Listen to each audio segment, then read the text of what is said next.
வணக்கம் ஜெயஹிந்த். நேபாளில் நடந்த அந்த கொடூரத்துக்கு இன்னமும் நிறையா விடை தெரியல. நம்ம சில முக்கியமான சந்தேகங்களை இதோடைய ஃபர்ஸ்ட் வீடியோவில் எழுப்பியிருந்தோம். இது பூகம்பத்தால் ஏற்பட்டது கிடையாது. ஒரு மிகப்பெரிய பனிமலை, அதில் 3/2 பகுதி ஒரே நேரத்தில் உடைஞ்சு அதுக்கு அருகில் இருக்கக்கூடிய அந்த ஏரியில் விழுந்த பிறகு அந்த ஏரியில் இருக்கக்கூடிய தண்ணி, அந்த பனிமலையோடைய பனிக்கட்டிகள் மற்றும் அதில் இருக்கக்கூடிய பாறைகள் எல்லாமே ஒன்று சேர்ந்து ஒரு மிகப்பெரிய சுனாமி அளவுக்கான தாக்கத்தை அங்கே ஏற்படுத்தி இருக்கு அப்படின்றதான் இப்போ இருக்கக்கூடிய இன்ஃபர்மேஷன். சைனாவுடைய எம்பசி, அதாவது நேபாளில் இருக்கக்கூடிய சைனா எம்பசி உடனடியாக ஒரு பதிவை போடுறாங்க நேற்று மத்தியானம்.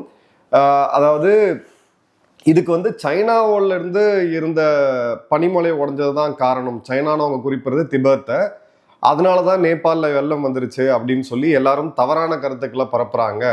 உண்மை அது கிடையாது அப்படின்னு சொல்லி நம்மளோட எம்ஐபி மாதிரி ஒரு ஃபேக்ட் செக் போஸ்ட் போட்டிருந்தாங்க. ஆனா அவங்க சைட்ல திபெத் மக்கள் எடுத்த வீடியோ, அந்த வீடியோ ரொம்ப தெளிவா காமிக்குது அந்த பனிமலை உடைந்தது திபெத் பகுதிகளில் இருந்துதான்ட்டு. நான் ஏற்கனவே சொல்லியிருக்கேன், 50 கிளேசியர்ஸ் உலகத்திலேயே ஆபத்தானதுன்னு சொல்லி வரவேற்றிருக்காங்க. அது கிட்டத்தட்ட 20 திபெத்ல இருக்குது, 21 பார்த்தீங்கன்னா நேபாளில் இருக்கு, 1 மட்டும் இந்தியாவில் இருக்கக்கூடிய சிக்கிம்ல இருக்கு. ஒரு அடிப்படை காமன் சென்ஸ் இருக்கக்கூடியவங்க, திபெத் அப்படின்றது நேபாளை விட ஒரு உயரிய மலைப்பகுதி. ஒருவேளை நேபாளில் இருக்கக்கூடிய மலைப்பகுதி உடஞ்சிருந்ததுன்னா அது மேலே ஏறி திபெத்துக்கு போறதுக்கான வாய்ப்பு கண்டிப்பா கிடையாது. நீரோட்டம் எப்பயுமே மேல இருந்து கீழே தான் இருக்கும்.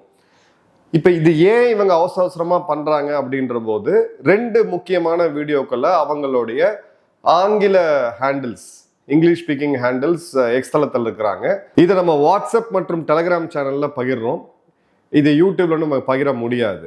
நீங்க அந்த வீடியோ போய் நல்லா கவனிச்சீங்க அப்படின்னா இந்த சம்பவத்துக்கு கோர சம்பவத்துக்கான aerial view, drone shots, helicopter ஷாட்ஸை முதல்ல காமிக்கிறாங்க. அதன் பிறகு சீனாவுடைய ராணுவ வீரர்கள் சீருடையில அனுபவித்து நிற்கக்கூடியது, அவங்க தளபதி அதுக்கான கமாண்ட் கொடுக்கறதுன்ற மாதிரி 2வது சீன். 3வதுல பார்த்தீங்க அப்படின்னா மருத்துவ பொருட்கள், நிவாரண பொருட்கள்ல டப்பாவா இங்கிருந்து ஒரு பில்டிங்ல இருந்து அவங்க வண்டியில லோட் பண்றாங்க. வண்டியில லோட் பண்ணும்போது ஒரு 10 பேர் உட்காந்து கையில தூக்கி லோட் பண்றாங்க, தூக்கி போட்டு கேட்ச் பிடிச்சிட்டு இருக்காங்க. இங்க பாத்தீங்கன்னா ஒரு 4 நாளைக்கு முன்னாடி இவங்க உலகத்துக்கு காமிச்ச ஒரு ரோபோ கூட கிடையாது. மனிதர்களால ஒரு ஃபோர்க் லிஃப்ட், ஒரு ஹேண்ட் ட்ராலி எதுவுமே கிடையாது, கையில தான் லோட் பண்றாங்க. அதன் பிறகு அந்த வாகனங்கள் போகக்கூடிய ஒரு காட்சி வருது. மீண்டும் இந்த பேரிடருக்கான ஏரியல் வியூ வருது. எங்கேயுமே சீனாவுடைய வீரர்களோ சீனாவுடைய விமானப்படையோ மீட்பு பணியில ஈடுபடுறதாகவோ இல்ல நிவாரணத்துல ஈடுபடுறதாகவோ எந்த ஒரு வீடியோவும் இல்லை. நல்ல ஒரு டிக்டாக்ல கொடுத்து ஒரு பக்காவான பேக்ரவுண்ட் மியூசிக். இதை இந்தியாவில் இருக்கக்கூடிய நிறைய பேருமே ஸ்பிரிட் பண்ணிட்டு இருக்காங்க. சீன ராணுவம் அவங்க போர்க்கால அடிப்படையில அவங்க செயல்படுறாங்க அப்படின்ட்டு. சில அடிப்படை கேள்விகள் நமக்கு வருது. 2023 எடுத்த சேட்டலைட் புகைப்படத்தை பார்த்தீங்க அப்படின்னா இதே பகுதிகளில் அவங்க கிரவுண்டை கிளியர் பண்றது, லேண்டை கிளியர் பண்றது, மலைப்பகுதிகளை குடைக்கிறது, சமதளமாக்குறது, ஸ்டோரேஜ் ஃபெசிலிட்டி, டேம்ஸ், அதே மாதிரி பில்டிங்ஸ்ன்னு சொல்லி எக்கச்சக்கமான கன்ஸ்ட்ரக்ஷன் ஆக்டிவிட்டியை குயிங்கான்மென் அப்படின்ற ஒரு பகுதி திபெத்ல, இது இந்த சம்பவத்துக்கு அந்த பனிமலைக்கு மிக அருகில் இருக்கக்கூடிய ஒரு பகுதி. எக்காலஜிக்கலி ரொம்ப ஃப்ரெஜைலான ஏரியா, அதிகமான பூகம்பம் வரக்கூடிய ஏரியா. அதே மாதிரி பார்த்தீங்க அப்படின்னா நேபாள் எல்லைக்கு மிக அருகில் இருக்கக்கூடிய ஏரியா. நேற்று வீடியோவில் அந்த காணொலியை பார்த்துருப்பீங்க. நேபாள் மற்றும் திபெத்துக்கான செக் பாயிண்ட், மானசரோவர் யாத்திரை போகிற அனைவரும் சரி, இல்லை அந்த பகுதிக்கு டூரிஸ்ட் போகக்கூடிய எல்லாருமே அந்த ஒரு குறிப்பிட்ட செக் போஸ்ட்டை கிராஸ் பண்ணி தான் சைனாவுடைய பர்மிட் வாங்கிட்டு தான் உள்ளே போக முடியும். அது இருக்கிறதே ஒரு நீரோட்டத்தை ஆத்தோட வழியில தான் அதை ரொம்ப அழகாக கட்டியிருக்காங்க. நேபாள் சைடில் பார்த்தீங்கன்னா நார்மலாக ஒரு டின் ஷெட் போட்டு ஒரு பில்டிங் மாதிரி இருக்கும். ஸோ இவங்க அவங்களுடைய கெத்தை காமிக்கிறேன் அப்படின்னு சொல்லிட்டு இவங்க இருக்கக்கூடிய அந்த கன்ஸ்ட்ரக்ஷன் வலிமையை எந்த ஒரு ஃபீசிபிலிட்டி ஸ்டடியும் பண்ணாமல், எந்த விதமான ஒரு சுற்றுச்சூழல் ஆய்வும் பண்ணாமல் பெரிய ப்ராஜெக்ட்ஸை இவங்க பண்ணிக்கிட்டு இருக்காங்க. அதோடைய தாக்கம் திபெத்தில் இருக்கக்கூடிய மக்கள் ஓப்பனாகவே பேச ஆரம்பிச்சிட்டாங்க. சீனாவால தான் இந்த மாதிரியான ஒரு பேரழிவை திபெத்தும் சந்திச்சிருக்குது, நேபாளும் சந்திச்சிருக்குது அப்படின்ட்டு. ரொம்ப முக்கியமாக நம்ம சில ப்ராஜெக்ட்ஸ் பார்க்கணும். இவங்களுடைய மெடாங் ஹைட்ரோ பவர் காம்ப்ளெக்ஸ். இதை பற்றி நம்ம ஒரு தனியாக வீடியோ போடுறோம், அதை பற்றி டீட்டெயிலாக பாருங்கள். இதுவுமே பார்த்தீங்கன்னா எந்த விதமான என்விரான்மெண்டல் ஸ்டடியும் பண்ணல. அவங்களுடைய ஓன் யூனிவர்சிட்டிஸே இது ஒரு பேரழிவை ஏற்படுத்தும் அப்படின்றத அவங்க சொல்லியிருக்காங்க.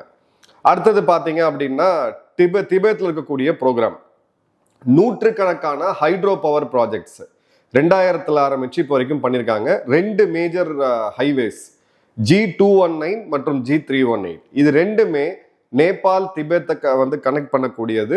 அதுல இருந்து ஒரு ஹைவேவை இவங்க வந்து டுவர்ட்ஸ் சியாச்சின் எடுத்துட்டு வராங்க. அதை பத்தி நம்ம ஏற்கனவே பேசியிருந்தோம். ஸோ இவங்களுடைய எல்லாமே எக்ஸ்பான்ஷன், ராணுவ ரீதியா ஒரு நாட்டை கபலீகரம் செய்யறது, இல்ல பொருளாதார ரீதியா அவங்கள வந்து காலி பண்றதுன்ற ஒரே ஒரு அப்ஜெக்டிவ் தான் இருக்கு. இதே இடத்துல எந்த பில்டிங் நீங்க வாஷ் ஆகி போகிறத பாக்குறீங்களோ அந்த இடத்துல பாத்தீங்க அப்படின்னா ஷிகாட்சே கைராங் அப்படின்ற ஒரு ரயில்வே செக்ஷனை பிளான் பண்ணிட்டு இருந்தாங்க. இமேஜின் பண்ணி பாருங்க, அதை கம்ப்ளீட்டா வாஷ் அவுட் ஆகி போகக்கூடிய அந்த மலைப்பகுதி, அவ்வளோ ஃப்ரெஜைலா இருக்கக்கூடிய இடத்துல ஒரு ரயில்வே லைனை இவங்க பிளான் பண்ணிட்டு இருக்காங்க.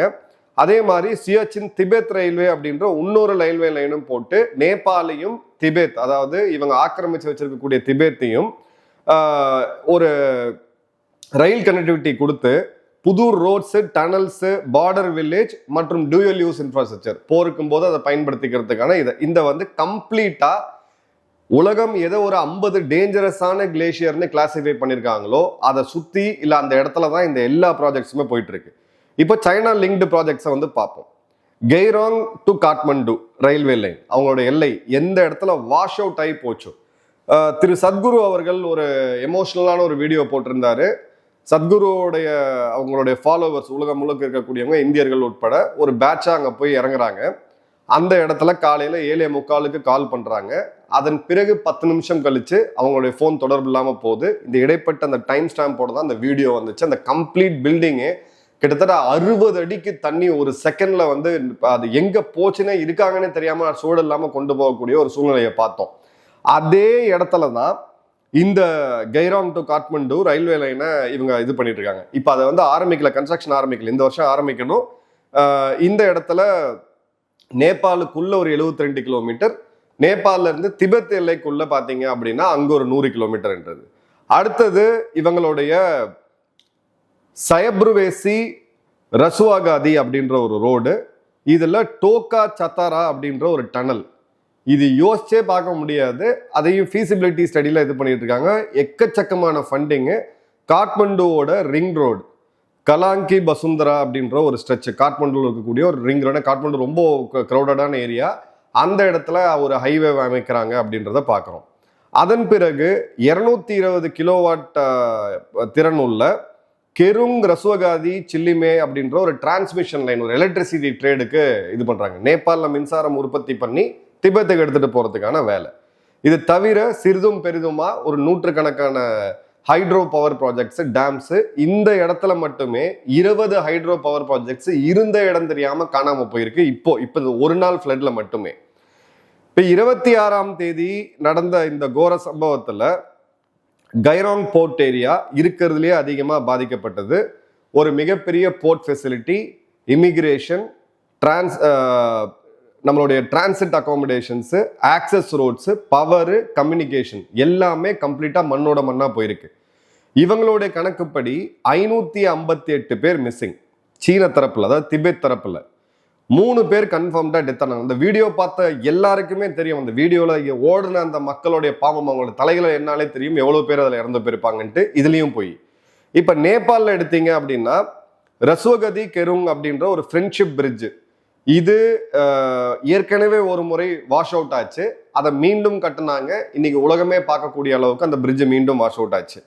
அதன் பிறகு பார்த்தீங்க அப்படின்னா பெத்ராவதி ரஸ்வாகதி அப்படின்ற ஒரு ரோடு, இது 42 கிலோமீட்டர்ல ஒரு ஹைவே.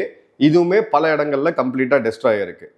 41 பிரிட்ஜில் கிட்டத்தட்ட 32ல இருந்து 41 பிரிட்ஜ் அப்படின்றது ஒன்று கம்ப்ளீட்டா காணாம போயிருச்சு, ஸ்வெப்டவே, இல்லாட்டி பார்த்தீங்கன்னா டேமேஜ் ஆயிருக்கு. இதுல திமுரே, சில்மே, சிப்ரபேஷி, பெத்ராவாதி, திரிசூலி பஜார், தேவிகாட். திரிசூலி பஜார் ஒரு சின்ன ஒரு மார்க்கெட் இருக்கக்கூடிய ஏரியா, நம்மளுடைய ஊட்டி ஷிம்லா மாதிரி, அதுவுமே கம்ப்ளீட்டா ஸ்வெப்ட் அவுட் ஆனதை பார்த்தோம். 14 hydro power projects, under construction இயங்கிட்டு இருக்கிறது கம்ப்ளீட்டா டேமேஜ் ஆயிருக்கு. 748 மெகாவாட் திறனுள்ள மின்சாரம் தயாரிக்கக்கூடிய இந்த ஹைட்ரோ பவர் ப்ராஜெக்ட் கம்ப்ளீட்டா காலியா இருக்கு. நேபாளோடைய 12% மின்சார கெப்பாபிலிட்டியில இது வந்து அவங்க மொத்த மின்சார தேவையில 12% மின்சாரம் கொடுக்கக்கூடிய இந்த பவர் ப்ராஜெக்ட் சைனா கட்டினது எல்லாமே காலி. இதுல ரொம்ப பெருசு அப்படின்னு பாத்தீங்கன்னா ரஸ்வகதியில் இருக்கக்கூடிய 111 மெகாவாட் உள்ள ஒரு hydro power project சஞ்சன், Trishuli Appar, Trishuli மற்றும் தேவிகாட். அதே மாதிரி பிருத்திவி ஹைவே அப்படின்னு சொல்லக்கூடிய இன்னொரு மிகப்பெரிய ஹைவே, அதுவுமே பாத்தீங்கன்னா கிட்டத்தட்ட 20 கிலோமீட்டர் அளவுக்கு கம்ப்ளீட்டா காணாம போயிருக்கு. இவ்வளவும் நடந்த பிறகு இப்ப அவங்களோட ஒரே ப்ராபகண்டா என்ன அப்படின்னு பாத்தீங்கன்னா, நேபாளில் இருக்கக்கூடிய பனிமலையை உடைஞ்சதுனால ஷிங்ஜியாங் ப்ராவின்ஸ்னு இவங்க திபேத்துக்கு பேர் வச்சிருக்கக்கூடிய அந்த இடத்துல ஒரு மிகப்பெரிய பேரழிவு ஏற்பட்டிருக்கு. சீனாவுடைய பிரதமர் இப்ப அங்க வந்து இறங்கி இருக்கிறாரு. 111 பேர் ரெஸ்கியூவர்ஸ் அங்க போயிருக்கிறாங்கன்ட்டு. இது எந்த அளவுக்கு டேமேஜ் ஆயிருக்கு, உங்களுடைய ரோபோஸ் எங்க போச்சு, நீங்க உலகத்துக்கு காமிச்ச உங்களுடைய வலிமையான விமானப்படை எங்க போச்சு, உங்களுடைய ட்ரோன்ஸ் எங்க போச்சு, எதுவுமே கிடையாது.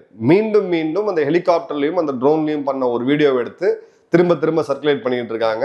அதே மாதிரி மியூசிக்கு ஒரு 500 பிஎல்ஏ வீரர்களை நிறுத்தி வச்சுக்கிட்டு அந்த ஒருத்தர் கூட ஒரு ஃப்ரேம்ல கூட எங்கேயுமே அந்த கிரவுண்ட்ல இருக்கக்கூடிய சாட்சியே அந்த வீடியோல இல்லை. இவங்க பப்ளிஷ் பண்ண வீடியோல அது இல்லை அப்படின்றத நம்ம பார்க்குறோம். ரெண்டாவது, இந்த இயற்கை பேரிடர் நடந்திருக்கு. இது எப்படி நடந்துச்சு, ஏன் நடந்துச்சு, நீங்க அப்புறமா பேசலாம். ஆய்வறிக்கை இருக்கு, நேபாளோடைய அரசாங்கம் இருக்காங்க, இந்திய அரசாங்கம் இருக்கு, 3 நாடுகள் சேரலாம், பூட்டான் இருக்காங்க, 4 நாடுகள் சேர்ந்து இது என்ன நடந்ததுன்றதை அனலைஸ் பண்ணலாம். இப்போ எந்த விதமான ஒரு ஃபேக்டுமே இல்லாம சீனா இதுக்கு காரணம் இல்லை அப்படின்னு சொல்லி உங்களுடைய தூதர் ஏன் ட்வீட் போடக்கூடிய அளவுக்கு பார்க்கணும். இதுக்கு துணையா பாத்தீங்கன்னா இந்த பாகிஸ்தான்ல 5 ரூபாய்க்கு வாங்கி ட்வீட் போடக்கூடிய அல்ல கைகளும் சேர்ந்து. ஸோ இப்போவும் இது எதனால நடந்தது, இது சீனாவால தான் நடந்ததுன்னு நான் சொல்லலை. ஆனா இவங்களுடைய அன்கன்ட்ரோல்டான கன்ஸ்ட்ரக்ஷன் ஆக்டிவிட்டி, இந்தியாவுக்கு ஒரு பெரிய ஒரு வரம் சாபம் ரெண்டுமே இருக்கு. நம்ம ஒரு ப்ராஜெக்ட் எடுத்தோம் 5 வருஷத்துல முடிக்கணும்னா அது ஒரு 20 வருஷம் குறைஞ்சது ஆகும். ஆனா ஒரு சுற்றுப்புற சூழல் ஆய்வு, இங்க மக்கள் எதிர்த்து போராடுவாங்க, சமூக ஆர்வலர்கள் இருப்பாங்க, இது மாதிரியான ஒரு செக்ஸ் அண்ட் பேலன்சஸ் இருக்கு. சைனா பேப்பர்ல என்ன மார்க் பண்றாங்களோ அது அங்க கிரவுண்ட்ல நடக்கும். இப்ப இந்த இடத்துலதான் நேபாளோடைய வெளியுறவுத்துறை அமைச்சர் ஒரு விஷயம் சொல்லியிருக்காரு.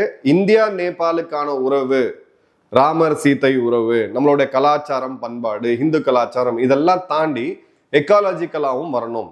இந்தியா, சைனா, பூட்டான் மற்றும் நேபாள், ஹிமாலயத்தில் இருக்கக்கூடிய 4 நாடுகளும் ஒன்று சேர்ந்து இனி வருங்காலங்கள்ல இதை வந்து செயல்படுத்தணும். இது இப்படியே போச்சு அப்படின்னா இன்னைக்கு நேபாளுக்கு நடந்தது நாளைக்கு இந்தியாவுக்கு நடக்கலாம். ஏன்னா இந்த ரிவரோடைய டவுன் ஸ்ட்ரீம் எங்க வருதுன்னு பாத்தீங்கன்னா பீகார் மாநிலம் கோசி ரிவர் வந்து எங்க வந்து கலக்குது, கங்கையில வந்து கலக்குது.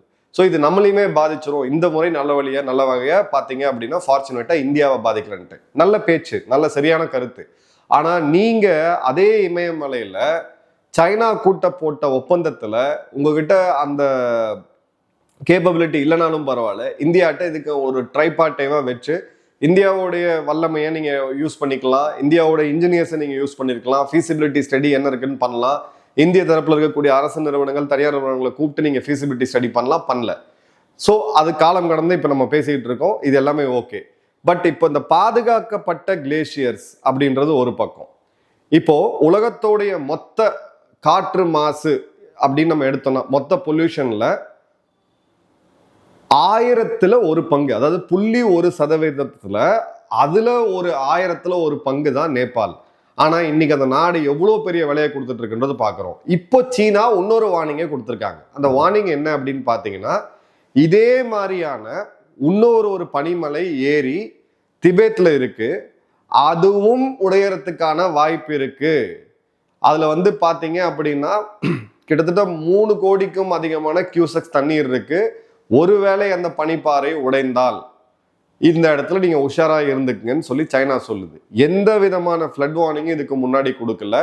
இவங்களுடைய ஓன் வீடியோஸ் நம்ம அனலைஸ் பண்ணி பார்த்தாலே அவ்வளவு பெரிய பனிமலையில அங்கங்க சென்சர்ஸ் வச்சிருக்காங்க. நம்ம ஊர்ல இருக்கக்கூடிய அறிவாளிங்களா பயங்கரமா, ஐயோ சைனாவை பாருங்கப்பா, அந்த பனிமலையில கேமரா வச்சு எல்லாத்தையும் கண்காணிச்சுக்கிட்டு இருக்காங்க அப்படின்ட்டு. கண்காணிக்கிறது எதுக்கு? ஒரு விஷயம், ஒரு இந்த மாதிரியான ஒரு துர்செயல் நடக்காம இருக்கிறது. கண்காணிச்சுட்டு நீங்க அங்க போய் உலகம் முழுக்க கேமராவை ஃபிக்ஸ் பண்ணி வச்சுட்டு அந்த இன்ஃபர்மேஷனை டவுன் ஸ்ட்ரீம்ல இருக்கக்கூடிய ஒரு நாடு, அதுவும் உங்களை நம்பின ஒரு நாட்டுக்கு கொடுக்காம விட்டு இவ்வளோ பெரிய இயற்கை பேரிடர் வர அளவுக்கு விட்டுட்டு இதுக்கு நாங்க பொறுப்பு இல்லை, இது பொய்யான செய்தின்னு ஒரு பதிவை போட்டுட்டு இப்போ இன்னொரு மலை உடைய போகுது அப்படின்றத ஒரு எச்சரிக்கையும் கொடுத்துருக்காங்க. இது எங்க போய் முடிய போகுது அப்படின்னு தெரியல. இந்தியாவுடைய விமானப்படை செகண்ட் HADRன்னு சொல்லக்கூடிய ஹியூமனிடேரியன் அசிஸ்டன்ட் மற்றும் டிசாஸ்டர் ரிலீஃபை அனுப்பிச்சிருக்காங்க. இந்தியாவுடைய விமானப்படை வெகு விரைவில் சார்ட்டேஜ் ஆரம்பிக்கும். நேபாளில் இருந்து ஸ்ட்ரக் ஆனவங்க வெளியில வரதுக்கான ஆல்டர்னேட் ரூட்டை இது பண்ணிட்டாங்க. MEA தொடர்ந்து மிலிட்ரி ஆஃப் எக்ஸ்டர்னல் அஃபேர்ஸ் ஒரு எக்ஸலண்டான வேலை பண்ணிட்டு இருக்காங்க. 21 தமிழர்கள் இப்ப அங்கிருந்து மீட்கப்பட்டிருக்காங்க. பல பேர் ரெஸ்கியூ பண்ணிட்டு இருக்காங்க. இதுல இன்னும் பல ஒரு கேள்விகளுக்கு விடை வேணும். ஒரு வீடியோவை நம்ம இன்னும் டீட்டெயிலாக ஆய்வு பண்ணி போட போறோம். அது என்ன அப்படின்னு பாத்தீங்கன்னா, இந்த மிஸ்ஸிங் பர்சனல்ல 53 உக்ரைனியர்கள் இருக்கிறாங்க. ஒரு நாடு கிட்டத்தட்ட 4.5 வருடம் மேல போர்ல இருந்துகிட்டு இருக்கு. நீங்க நேபாளுக்கு சுற்றுலா வருவீங்களா அப்படின்னா கண்டிப்பா நம்ப முடியாது. இதே உக்ரைனியர்கள் 6 பேர் ஒரு அமெரிக்கரோட சேர்ந்து நம்ம மணிப்பூர் மாநில எல்லையில கைது செய்யப்பட்டு இப்ப NIA புலன் விசாரணையில் இருக்காங்க.